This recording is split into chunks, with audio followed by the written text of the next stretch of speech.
Hello Divine Being. My name is Juha Riverhill and you are warmly welcome to my YouTube channel.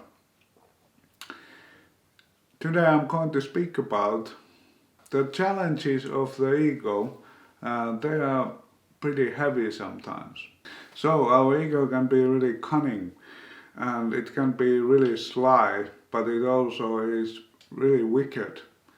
And where does that come from? And I always think about that kind of a behavior comes as a person also. It comes from the person that hasn't been loved.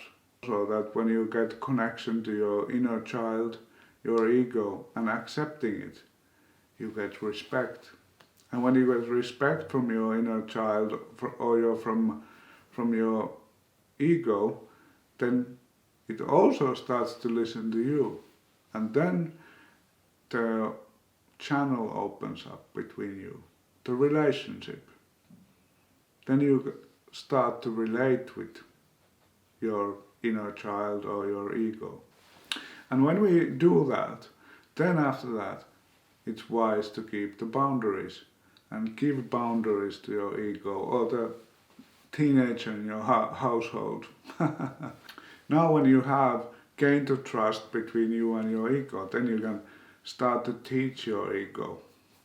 But then also those sides in a ego, cunning and sly and what is it called now?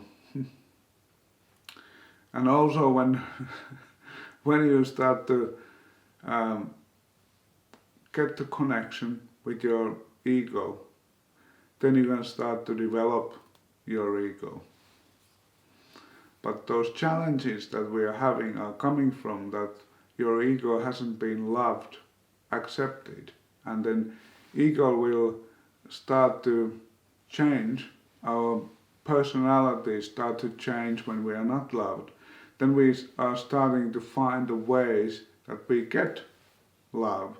And those challenges that our ego are giving us, or is giving us, is really important to understand. That sometimes we'll be martyrs. And when we are martyrs, that comes from feeling that I'm not loved, I'm not accepted, I'm only like this, sorry I'm here. Your self-esteem starts to go low as well when you are not loved and accepted. And when ego gets to be in that martyr mode, then person starts to blame others and not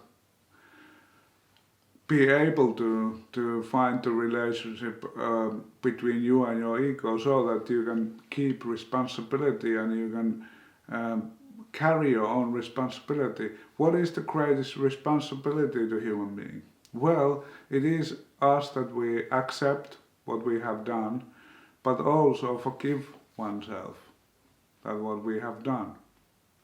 And when we start to forgive our faults and things we've done, then we start to, let's say, make a shortcut from here, from your higher self to ego. And then ego starts to develop. But you have to be there and understand, even though a person would be behaving bad way, or you would be behaving bad way. And when you listen yourself, then you also come across with your needs. And if you haven't yet developed yourself enough to realize and, let's say, list your needs as a human being, you are unable to or unable to develop. Because if your needs haven't been heard or haven't been put it in practice, you haven't had the courage or the willpower, or some fears have been blocking you of seeing and accepting and putting all your needs into your life, then things will start to happen. And we start to get martyrs. We get this martyr energy and we start to grow a false ego in ourselves. Sort of false ego that is lacking of responsibility. And always we need to turn the mirror into ourselves and saying, why I'm not loving myself, why I'm not respecting myself, why I'm not understanding myself enough.